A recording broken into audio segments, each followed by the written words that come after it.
Welcome everyone. This is the Masterclass. My name is Patricknazareth. I have around 30 years of teaching experience and I would like to use some of that to clear your doubts, if any. Let's continue on to the poem, shall we? Today we shall be looking at the poem Fire Hymn by Keki N. Daruwala. Keki N. Daruwala is a contemporary Indian poet. He writes short stories as well in English. He was born on the 24th of January 1937. He received the Sahitya Academy Award in 1984 and he also received the Padma Shri from the Government of India in the year 2014. He died just recently on the 26th of September 2024. Let's get to his poem then, shall we? In the first stanza, what does the poet say? It is but a fire poem. How does the funeral pyre burn it? How does the body of flesh and bones turn to ashes? And how does fire extinguish it without fulfilling its promise? In the very first stanza, we learn what the poem is about. It's about fire, which is told to us in the title itself, Fire Hymn. The person who is speaking about the fire has a couple of questions about it. He's curious. What does he want to know? He wants to know that if a body is placed on a funeral fire, how does the funeral pyre burn it? How does our body, which is made of flesh and bones, turn to ashes? And how does fire extinguish it without fulfilling its promise? Now the question over here, the last line, how does fire extinguish it without fulfilling its promise? You see, fire is used for purification of things. Now our body is impure. So when we burn anything, we tend to think of it as purified. But if our body is necessarily evil and impure, how does the fire make it pure without in some way compromising itself? In other words, does the pure fire itself turn impure?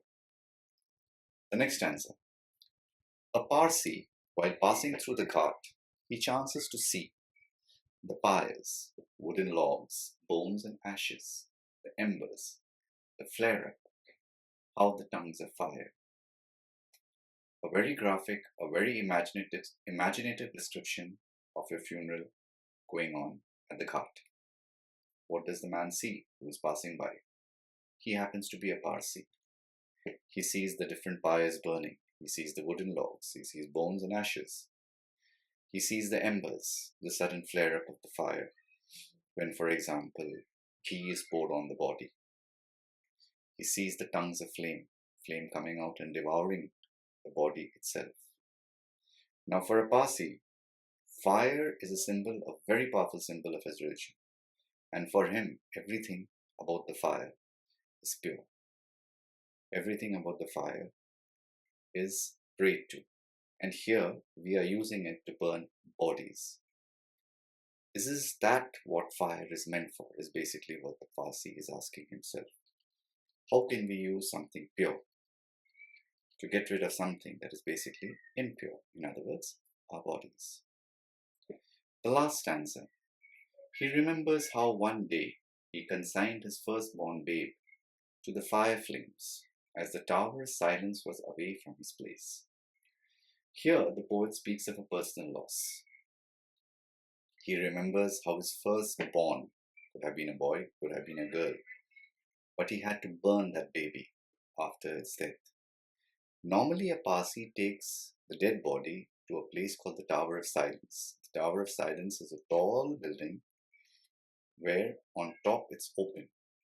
So the bodies are laid over there and vultures, what we call gid in Hindi, come down and devour the body.